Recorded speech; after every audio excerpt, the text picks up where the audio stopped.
بسم اللہ الرحمن الرحیم۔ السلام علیکم ورحمۃ اللہ۔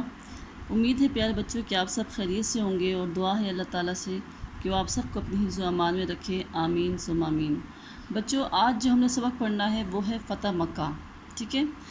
فتح مکہ جو کہ اسلام کی ایک عظیم کامیابی ہے، اسلام کی ایک عظیم فتح ہے۔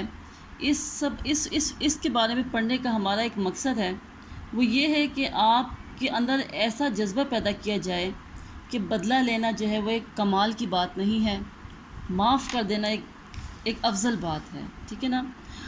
آپ کے دلوں میں شکنی کے بارے میں منفی جذبات پیدا کیے جا سکیں، فتح مکہ کے اہم واقعات سے آپ کو روشناس کرایا جا سکے، اس کے حقائق کے بارے میں آپ کو بتایا جا سکے، اور آپ کے اندر یہ شعور پیدا کیا جا سکے کہ اسلام امن کا داعی ہے، یہ تلوار کے زور سے نہیں پھیلا، اور یہ کہ اسلام کے جنگی اصولوں میں قتل و غارت اور تباہی و بربادی شامل نہیں، ٹھیک ہے نا۔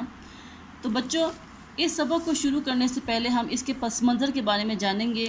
میں آپ کو کچھ زبانی بتانا چاہوں گی کہ فتح مکہ کیوں ہوا، اس کی وجہ کیا بنی۔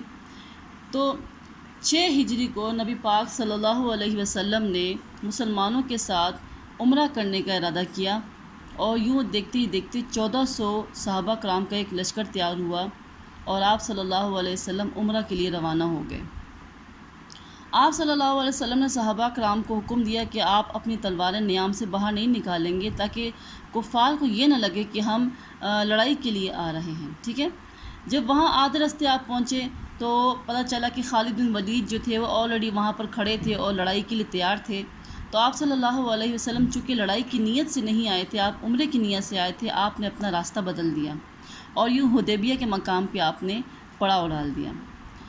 یہاں پر آپ صلی اللہ علیہ وسلم نے حضرت عثمان رضی اللہ تعالیٰ عنہ کو راضی کیا کہ جائیں اور جا کے کفار سے گفت و شنید کریں، اور ان کو بتائیں کہ ہمارا مقصد لڑنا جھگڑنا نہیں ہے، اس بار ہم عمرے کے لیے آئے ہیں، تو آپ ہم کو عمرے کے لیے چھوڑ دیں۔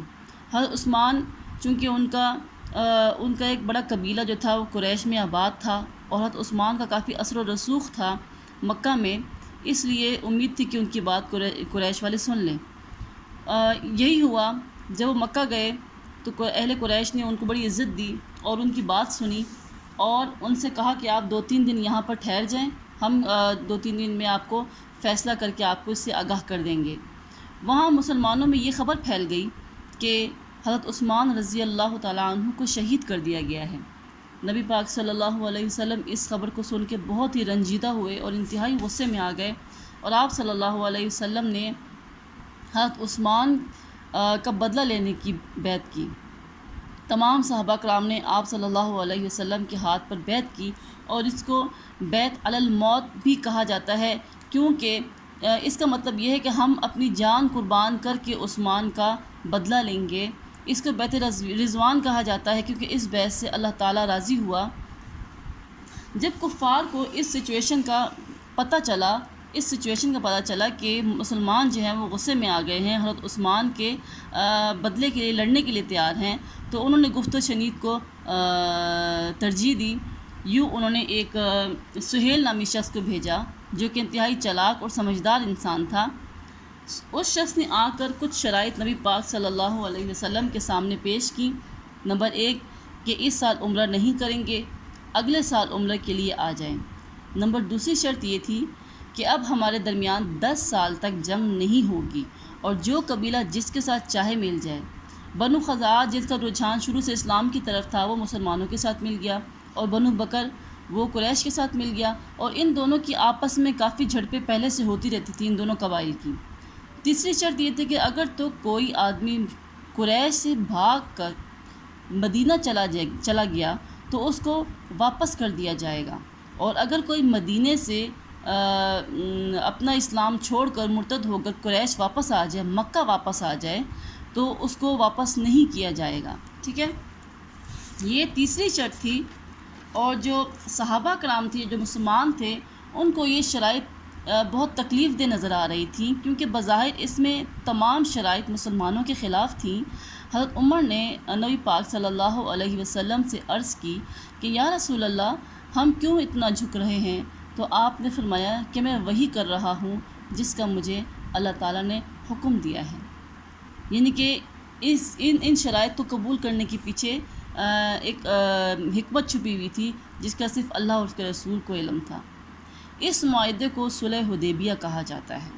قریش نے اس معاہدے کی عہد شکنی کی کہ 10 سال تک دونوں فریقین کے درمیان جنگ نہ ہوگی، جبکہ محرم کے مہینے میں بنو بکر قبیلہ جو ہے اس نے بنو خزاع قبیلے پر اچانک راتوں رات حملہ کیا، خوب خون بہایا، اور اس شر کے کام میں قریش نے اس کا پورا ساتھ دیا اور اس کو پناہ بھی دی.